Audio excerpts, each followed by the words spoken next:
Welcome everybody, John McCants with Mr. Mark Sizemore, James Cleese, Robin Hartley. We're some of the leaders in the group here. Robin and I have been doing foreclosures for a long time. This is almost like church. It's almost like sacred. I know I've said hello to a couple people I haven't seen for a long time. Dennis, New York Yankee hat Dennis, he's around here somewhere, but really bought hundreds of homes over the years from him. So we are at the auction, the courthouse steps right there. And this is the last stop in foreclosure for some people in their home. This is it. They don't figure it out by yesterday or the day before or by 10 o'clock today, because it's 9:30 or 40, whatever it is now. Their house could go to auction. And that's what's happening right behind us. One of the groups starts their sales at 9. Most of them start at 10, so if you pan around and look, there's groups here investing and sending out money. They're sending out lists of how you track these properties. But it really comes down to us setting up a team or being the Lone Ranger all on your own. We suggest forming a team, having drivers, agents, right, Robin? I mean, talk about our team a little bit. On just doing a simple analysis, because you've got to have a team out driving the properties. If you're looking to cover all the properties, you've got multiple counties that you're covering, and so just depending on how big you want to go kind of determines what size of team that you have. Right now the volume of properties selling at auction is kind of lower, so it's a little easier to cover. But back in the day when John and I were doing this full time, we literally had hundreds of properties every week that were coming up for auction, and so it took a pretty good team to drive all the properties, see what was done, and prioritize which ones we wanted to go after. Yeah, and that's one of the cycles in real estate. We have expanding and depreciating markets and volume. What is it right now? The seller's market or a buyer's market? We're selling houses like hotcakes all around the country in different spots. So not as many are making it to the steps. But when they do, you need to be good at this. Be nimble, be quick, and get on it.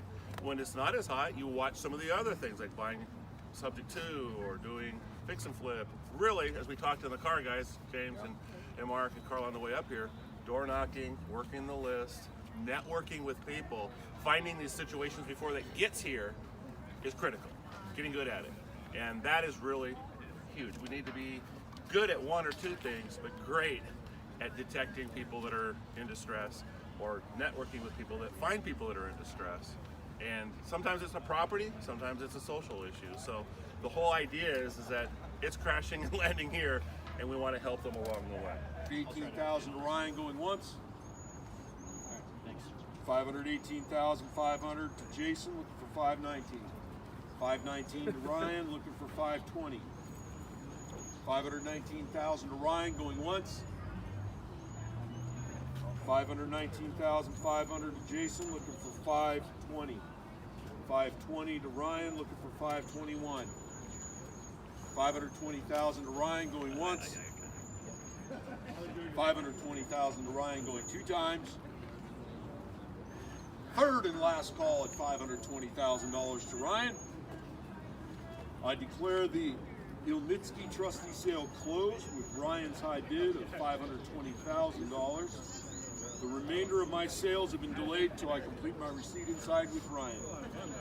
And so for the Seattle group, let's just debrief what happened today, or maybe what didn't happen today, because now we have our tea time, or we're ready to go. All right. We can just get out of here. So what ended up happening today, and this is pretty typical, is the caller came out and he starts out going by all the postponements, and the property that we had driven, we had done all our analysis on, ended up getting postponed until February. So it's not being called today, so that was the only property that we were bidding on. So that means we have the rest of the afternoon to go golf.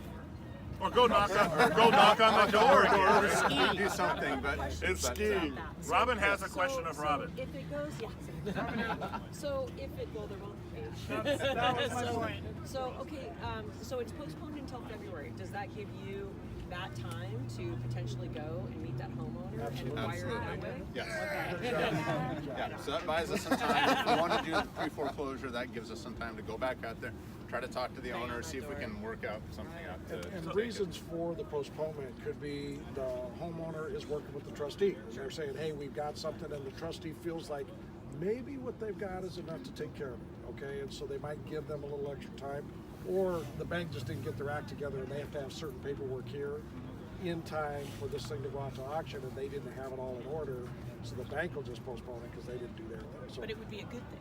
it would that be a gets good thing postponed. because you now have time to go. Right. Let me tell you how I see some of this extra time. This house is going to sell at foreclosure at some point. Yes. Don't you think, Robin? Absolutely. Yeah. So guys, we're gonna have a great day trading you guys tomorrow. It's just, you know, coming from the heart and from the streets. That's how we do this.